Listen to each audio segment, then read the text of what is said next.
Lugupeetud raadiokuulajad, tänase saate teema on Eesti ja Vatikan. Saate külalised on Vatikani välisminister Monsignor Dominic Mamberti ja Vatikani nuntsus Baltimaades Monsignor Luigi Bonacci. Ja nüüd esimene küsimus. Kuidas teile meeldis Eesti visiit Monsignor Mamberti? I would say that it has been a very positive visit.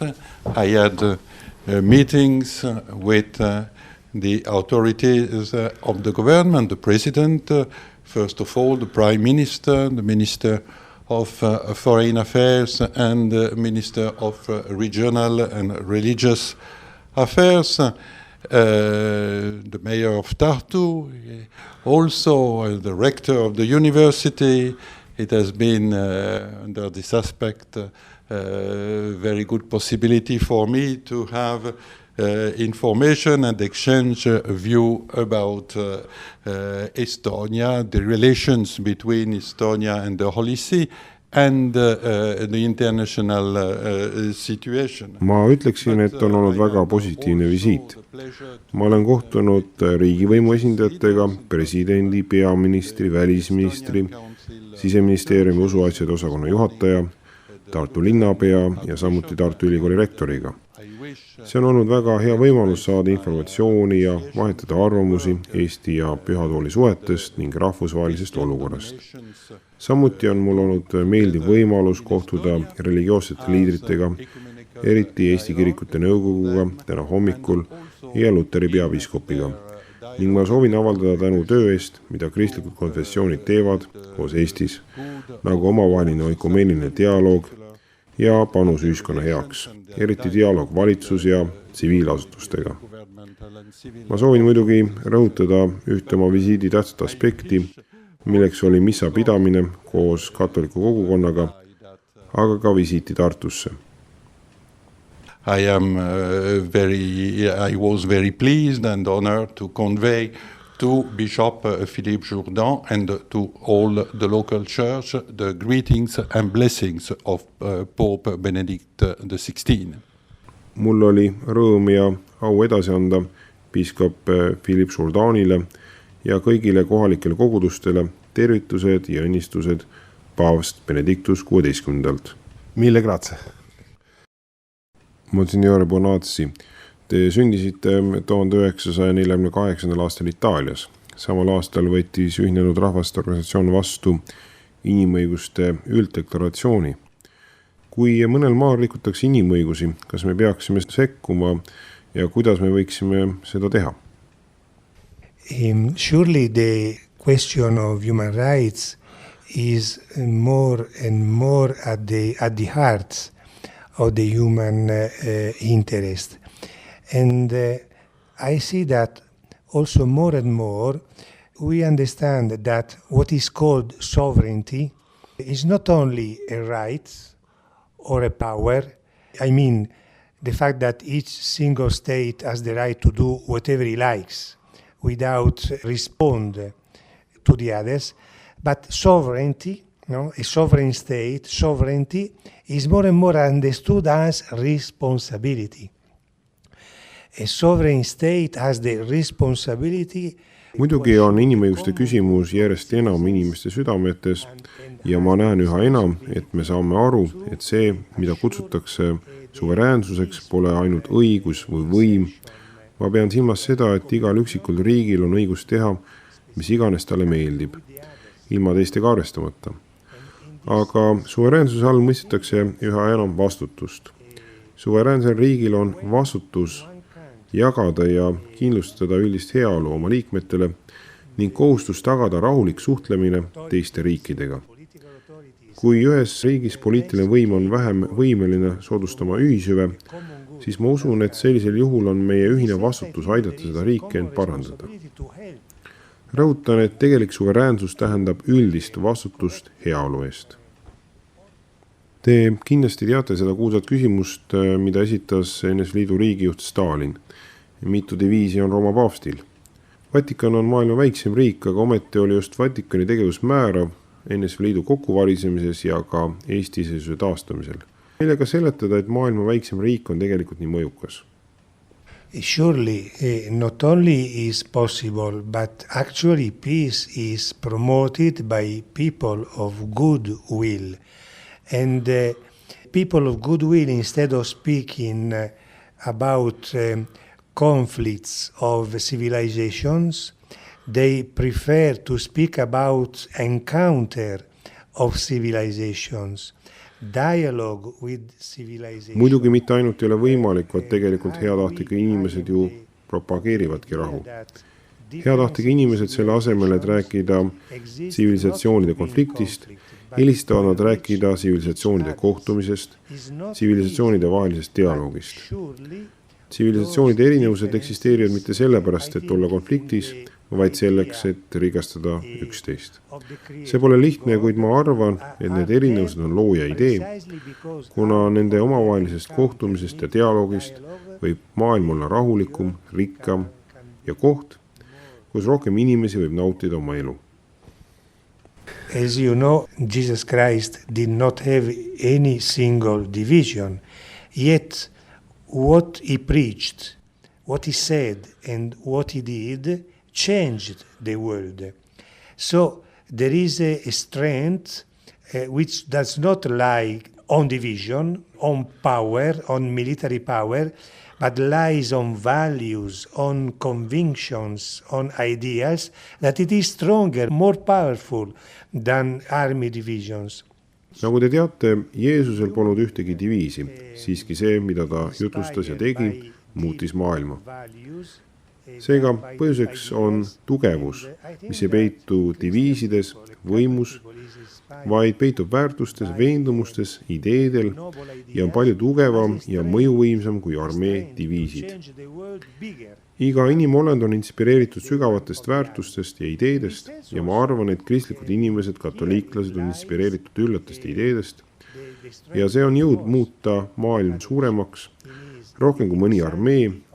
Ja siin peitubki katoliku kiriku tugevus ja jõud tema liikmete pühaduses, heades väärtustes ja heades tegudes, mida ta levitab üle terve maailma. Näiteks võib tuua ema Teresa, kes oli väga alandlik inimene, kuid võimega üllatada ja teha suurel hulgal head kogu maailmale. Millised on Vatikani välispoliitika peamised väljakutsed praegu 2009. aastal? We may translate this question in as which are the main concerns or the main desires of the Pope of the Catholic Church in the year 2000. Surely every good, noble desire which is in the human hearts is also the desire of the Catholic Church and all goodwill person in the world. And I think that those desires are peace, because peace means progress, means development, means the capacity for each single person to be respected and to give his contribution to the building of the human family. So the desire that especially the poor people may find a way to sort out from their poverty, both the single poor people and also sometimes poor nations. And I would add to this, there will be many other things, but surely a deep desire in the heart of the Pope is that Seda küsimust võiks väljendada ka selliselt, et millised on paavsti ja katoliku kiriku peamised mured ja soovid aastal 2009. Iga hea ja üllas soov, mis peitub inimsüdames ja heatahtega inimestes, on samuti katoliku kiriku soov. Ma usun, et see soov on rahu, kuna rahu tähendab progressi, arengut, võimalust igal üksikul inimesel olla austatud ja anda oma panuse inimperekonna ehitamisse.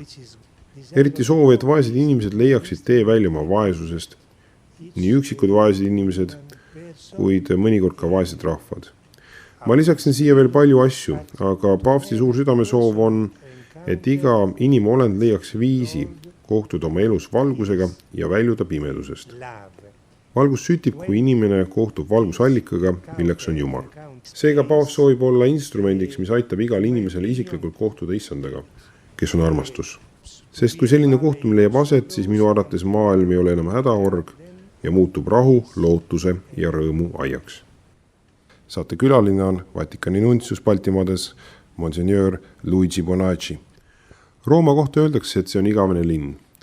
Kristus ütles Pühale Peetrusele, et sina oled Peetrus ja selle kaljule ma ehitan oma kiriku ja põrguväravad ei saa sellest võitu. Kirik on alles, aga Euroopa on sekulariseerumas. Kas õhtumaa jääb kristlikuks ka järgnevatel sajanditel? I think that Christianity is a family.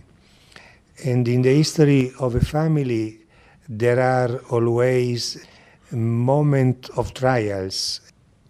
There is a moment when a son wishes to leave his family, leave his father. He considers that he must go his own ways.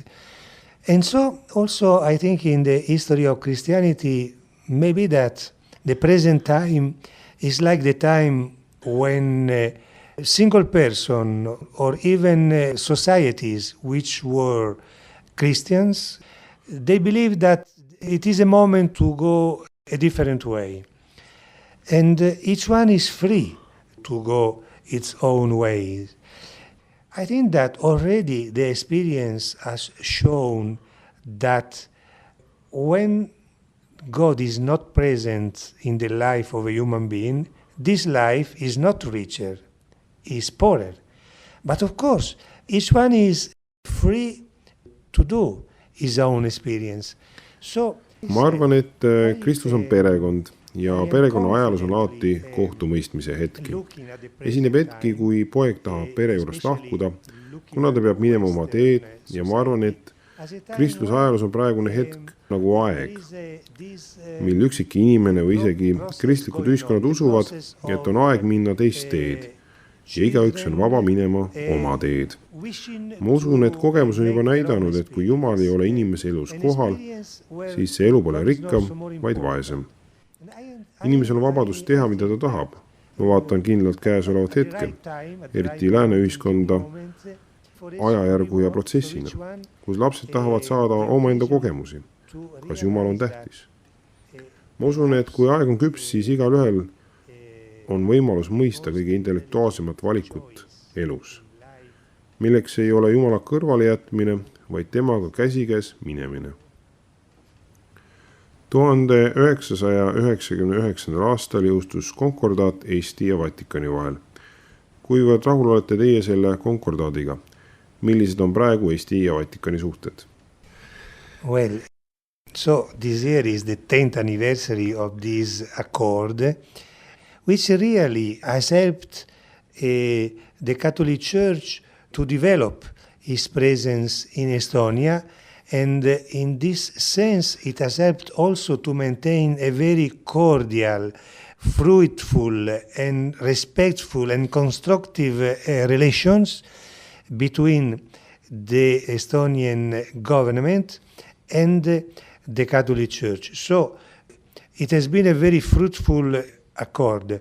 And in this sense, we have only to go on, to continue to build on this accord, which, I mean, is not anything special. I mean, it does not grant any particular privilege to the Catholic Church. Only it allows the Catholic Church to develop freely its own mission and action. Konkordaat, mille sõlmimisest möödub äsja 10 aastat, on aidanud katoliku kirikul arendada oma kohalolekut Eestis. Ja selles mõttes on aidanud säilitada väga südamlikku, viljakat, austavat ja konstruktiivseid suhteid Eesti valitsuse ja katoliku kiriku vahel. See on olnud väga viljakas kokkulepe. Meil on vaja ainult minna edasi, jätkata konkordaadi ehitamist, mis ei võimalda mingit erilist privileegi katoliku kirikule, kuid see lubab katoliku kirikul arendada vabalt oma missiooni ja tegevust. Vatikani välisminister Mamberti visiidi ajal, mis leidis aset neil lähipäevadel, me kuulsime nii Mamberti kui Eesti võimude poolt rahulolu, et vastastikused suhted on ehitatud kindlale ja tugevale kaljule ja lubavad katoliku kirikul koostöös ja dialoogist Eesti kirikutega, kellega tal on väga südamlik, vennalik ja austav suhe, jätkata panustamist Eesti heaolule, eriti praegusel kriiside ajal, mida Eesti riik kogeb. Vatikani lipul ja vapil on võtmed. Mis on võti, et kaasaegne Euroopa mõistaks kiriku sõnumit? Milline on kiriku sõnum kahtlevale, materialistlikule ja skeptilisele eurooplasele? I think that the key for Europe to sort out from his skepticism is to show, to testify to the European men and women that in spite of their forgiving I means who does not remember, no, or not remembering or not giving their place, the true place to God in their life, that God is love and that continues to be faithful to the European history, to the European nation, to the European men and women. And this fidelity goes to the sacrifice of life. The history of Maximilian Kolbe, this priest who offers his life in exchange to another prisoner who was sentenced to death, is an image, is an icon of what the Lord Jesus Christ, which is the manifestation of the deep, incredible love of God for human being, Jesus Christ continues to do. Jesus Christ continues to offer his life to Europe in spite of the answer. And I am sure that when from one side there is fidelity, I mean there is a faithful love in spite of the answer that he received from the counterpart. Ma usun, et Euroopa arusaamise võti on näidata ja tunnistada Euroopa meestele ja naistele, et hoolimata sellest, et nad ei anna Jumalale õiget kohta oma elus, et Jumal on armastus ja jätkab truu olemast Euroopa rahvastele, Euroopa meestele ja naistele, mis avaldub Euroopa ajaloos. See truudus põhjustab elu ohverdamist. Preester Maximilian Kolbe elulugu, kes pakub oma elu teiste surmamõistetud vangide eest, on manifestatsioon sügavast armastusest, mida Jumal Jeesus Kristus tunneb inimeste vastu. Kristus jätkab oma elu ohverdamist Euroopale hoolimata vastusest. Ja ma olen kindel, et kui ühelt poolt on truudus, siis on armastus hoolimata vastusest, mis teine pool annab, siis ühel hetkel saab ka teine aru, et armastusele saab vastata ainult armastusega. Truu armastus, mis on võimeline ohverdama oma elu, on võti, mis paljastab Euroopa meestele ja naistele, et tõeline võti või õige retk on korrata oma elus sellist ohverdamist, mille näite meil on andnud Jeesus. Ta varustab meid tõelise usuga ja aitab praktiseerida oma elus kõige kõrgemat elamise eeskuju, mida ta on meile näidanud. Ja lõpetuseks paavst Johannes Paulus II külastas Eestit viimati 1993. aastal. Ta oli esimene paavst, kes Eestit külastas. Kas meil on lootust, et Eestit külastab lähiajal praegune paavst Benedictus XVI? Surely we can hope it, we can wish it, and for this reason we should also, so to speak, prepare it, construct it. I think that the visit of the Pope is not only a question of a decision from the part of the Pope, but it is also a question of a desire, of a calling. Now, I think that it is important from this point of view that the Catholic community in Estonia, the Christian community in Estonia, and even the Estonian people as such, I mean, may develop this desire and also, sustain this desire through prayer. If I think that something is important in my life, I will do everything in order to achieve it. And prayer also is an important instrument, tool we have in our hands to make desires and aspirations. Kindlasti me võime seda loota. Me saame seda soovida ja sellepärast me peaksime seda ette valmistama. Ma usun, et paavsti visiit pole üksnes paavsti otsus, vaid ka soovi, kutsumuse küsimus. Katoliku kogukond ja isegi Eesti rahvas võiksid arendada seda soovi ja kanda seda soovi oma palvetes. Kui midagi on väga oluline minu elus, siis ma teen kõik, et seda saavutada. Palvel on oluline vahend või tööriist meie kätes teha soove ja suhteid reaalsuseks. Palvetagem ja soovigem, et see visiit realiseeruks lähiaastatel. Südamlikud ja vennalikud tervitused kõigile selle raadio kuulajatele ja minu alandikud, kuid siirad palved teie eest, et Jumal õnnistaks teid.